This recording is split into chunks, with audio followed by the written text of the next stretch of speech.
Paz do Senhor a todos os nossos amigos internautas. Bom dia, boa tarde, boa noite a todos aqui, os que assistirem a mais um momento maravilhoso, mais uma palavra da parte de Deus. E Deus tem para falar contigo através da palavra. Fiquem ligadinhos conosco. Em Marcos capítulo 4, versículos 35 a 41 nos diz: E naquele dia, sendo já tarde, disse-lhe: Passemos para a outra margem. E eles, deixando a multidão, o levaram consigo, assim como estava no barco, e havia também com ele outros barquinhos. E levantou-se grande temporal de vento, e subiam as ondas por cima do barco, de maneira que já se enchia de água. E ele estava na polpa, dormindo sobre uma almofada. E despertaram-no, dizendo: Mestre, não te importa que pereçamos? E ele, despertando, repreendeu o vento e disse ao mar: Cala-te, aquieta-te. E o vento se aquietou, e houve grande bonança. E disse-lhes: Por que sois tão tímidos? Ainda não tendes fé? E sentiram um grande temor, e diziam uns aos outros: Mas quem é este que até o vento e o mar lhe obedecem? Meus amados amigos, irmãos, esse texto nos traz um importante significado. Jesus, ele estava pregando a multidões, contando as suas parábolas, e logo após Jesus assim deixar a multidão, Jesus desejou ir para outra margem, para outra banda daquele lago, daquele mar. Então, em meio a isso, nós podemos perceber que os discípulos, eles eram experientes. Tem alguns que eram pescadores, conheciam bem aquele mar.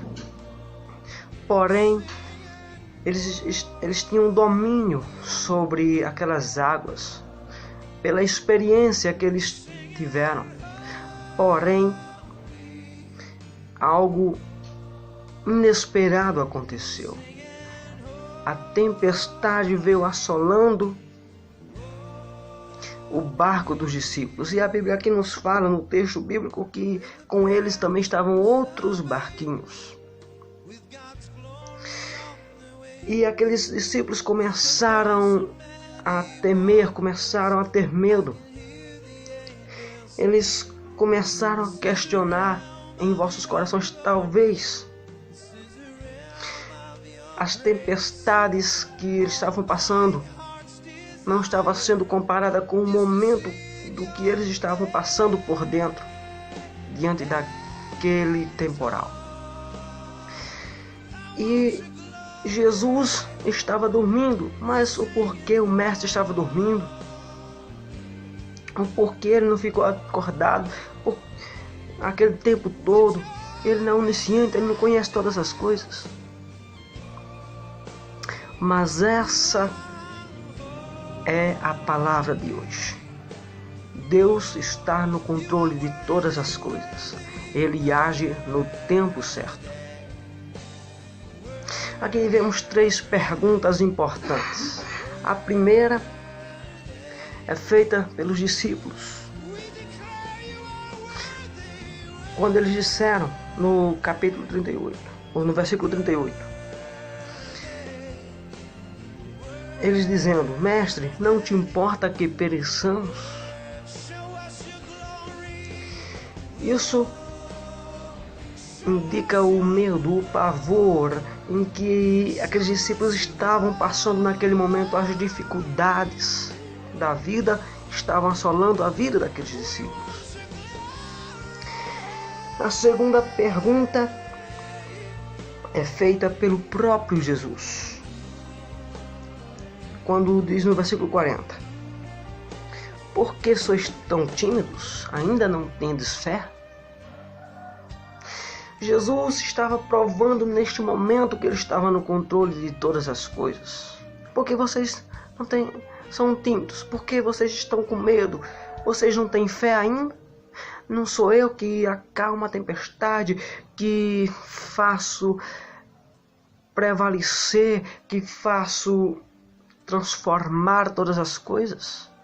Não sou eu que estou no controle da situação? E a terceira pergunta,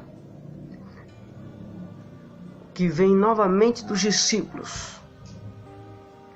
Quando Deus começa a fazer aquele milagre, começa a fazer aqueles prodígios, eles começam a perguntar: mas quem é este que até o vento e o mar lhe obedecem? Uma pergunta glorificando a Deus. Sem explicação do tamanho poder de Deus. E dentro dessas três perguntas nós temos três indagações importantes. Primeiro, vencendo os nossos medos. Diante das dificuldades, diante das tempestades da vida, nós devemos aprender a vencer os nossos medos. As provas que vêm para a nossa vida não é para nos destruir, mas é para aprendermos que Deus está no controle da situação e vencermos os nossos medos, confiando em Cristo Jesus. E a segunda indagação, que vem na segunda pergunta. Quando Jesus ele expressa: porque só estão tímidos, ainda não tendes fé? A segunda é aprender a exercer a nossa fé. Você tem exercido a sua fé? Você tem demonstrado que realmente Deus está no controle, você confia nele, você tem fé? A palavra de Deus nos fala que se tiver fé, como um pequeno grão de mostarda, direis esse monte: vai, e ele vai. Se você exercer a sua fé como um pequenino grão de mostarda, você começar a pôr sua fé, você se entregar inteiramente, confiar em Deus inteiramente, então essa fé vai crescendo e você vai vendo o milagre de Deus na sua vida. E a terceira pergunta é glorificar a Deus em meio às dificuldades da vida. Não só no momento em que Deus opera o milagre, mas glorifique a Deus, não importa a situação, glorifique a Ele. Ele tem o melhor para a sua vida. Muitas vezes, a tempestade da vida nos assola e tem outros barcos, outras vidas também, o nosso próximo, nossos vizinhos, aquelas pessoas que nós conhecemos. Parece que com elas não está acontecendo nada, parece que as tempestades não vêm para elas. Parece que somente conosco é que as tempestades nos afligem. Mas eu quero dizer que Jesus está no teu barco, por isso que as provações vêm. Mas tem uma coisa: Ele está no controle da situação da sua vida. Os outros barcos têm problemas, mas o seu está passando por isso, porque Deus tem um propósito especial. Deus quer provar a sua fé. A palavra de Deus nos diz em João capítulo 16 e versículo 33, para finalizar: no mundo tereis aflições, mas tende bom ânimo, eu venci o mundo, diz o Senhor para você. Fique com esta palavra no seu coração. Medite. Deus está no controle da situação da sua vida. Amém? Isso aí, galerinha. Você que assistiu este vídeo aí, você gostou, né? Deu o seu like aí, né? É muito importante ter o seu like, dá uma curtidinha e também compartilha aí com seu amigo, com seu irmão, com sua família, com seu próximo, né?